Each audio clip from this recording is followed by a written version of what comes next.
तो चलिए इस चर्चा की शुरुआत करते हैं। आज हमारे साथ कुछ खास मेहमान शामिल हो रहे हैं।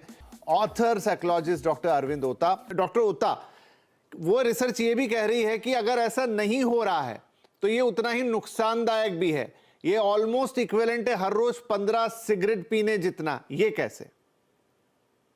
जैसा हम अभी डिस्कस कर रहे हैं, स्ट्रॉन्ग सोशल रिलेशनशिप से लंबी उम्र की प्रोबेबिलिटी बढ़ जाती है। ऐसे बहुत सारे रिसर्चेज हैं जो हमें ये बताता है कि अकेलापन और सोशल आइसोलेशन खराब फिजिकल और मेंटल हेल्थ के लिए जिम्मेदार है।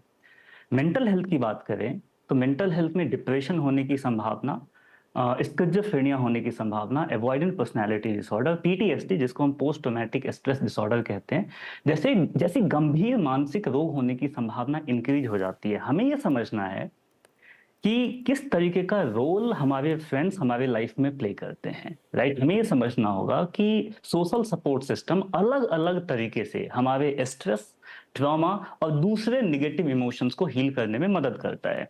मान लीजिए अगर मेरे लाइफ में फ्रेंड्स हैं, राइट? और फ्रेंड्स की सिर्फ बात यहाँ नहीं होनी चाहिए, फ्रेंड्स के साथ-साथ अच्छे फ्रेंड्स की बात होनी चाहिए।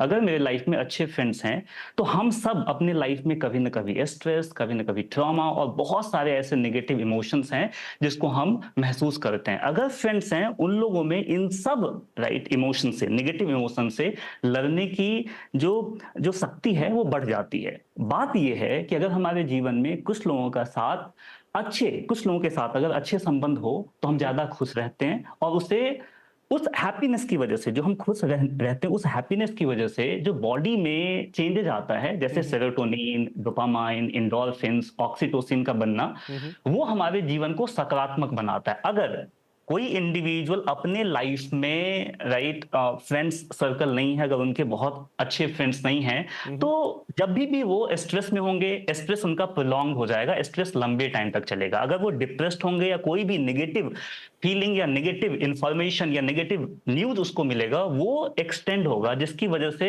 बहुत सारी चीजें हमारी बॉडी में होती है जिसका नेगेटिव इंपैक्ट होगा। पॉजिटिव तो हमने बात कर ही ली। डॉक्टर होता, ये बताएं कि देखिए अभी हम बात कर रहे थे संगत के ऊपर, थोड़ा और उसको आगे बढ़ाते हैं कि संगत का ही हम कहते हैं असर होता है। अच्छी संगत मिले तो आप बढ़िया, बुरी संगत मिले तो खराब। तो डेफिनेटली अगर आप खराब लोगों से दोस्ती कर बैठेंगे तो गलत चीजें सीखेंगे। लेकिन मुझे बताइए, इसमें एक बारीक सी लाइन है। हो सकता है दोस्त खराब हो, संगत खराब हो, आदतें गलत सिखा दें, लेकिन क्या वो दोस्ती वाला टच वो देने में कामयाब रहते हैं? आपको बस उनके साथ अच्छा लगता है। तो दो अलग अलग चीजें हैं। यहाँ जो हम जिस जिस पर्सपेक्टिव से हम डिस्कस कर रहे हैं, इसको एक टीनेज के पर्सपेक्टिव से समझना बहुत इंपॉर्टेंट हो जाता है, क्योंकि उस टाइम हमें किसके साथ फ्रेंडशिप करनी चाहिए, किसके साथ नहीं करनी चाहिए, उसमें बहुत बारीक लाइन और हम कैलकुलेशन नहीं कर पाते।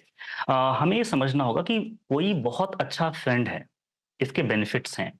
ये समझना है कि अच्छे फ्रेंड्स का होना जितना इंपॉर्टेंट है, उस फ्रेंड्स के अंदर अच्छे राइट गुण और अच्छी क्वालिटीज का होना भी बहुत इंपॉर्टेंट है। इसके लिए एज अ पेरेंट्स हमें एक लाइन बहुत पहले से, राइट, एटलीस्ट हम 4 या 5 साल से ही हम एक लाइन डिफाइन करना स्टार्ट कर सकते हैं। हम ये बच्चे को ट्रेनिंग दे सकते हैं कि क्या क्या कैपेबिलिटीज किसी फ्रेंड्स में, किसी इंडिविजुअल में होनी चाहिए। अगर वो कैपेबिलिटीज उसमें है तो हम उसके साथ फ्रेंडशिप या हम उसके साथ रिलेशन को आगे बढ़ा सकते हैं। और क्या क्या कैपेबिलिटीज और क्या क्या क्वालिटीज ऐसे नहीं होने चाहिए फ्रेंड्स में, जब हम ये बारीक लाइन डिफाइन करते रहते हैं कुछ सालों तक, तो जाके हमारे बच्चे ये समझ पाते हैं कि किससे हमें फ्रेंडशिप करनी है और किससे फ्रेंडशिप नहीं करनी।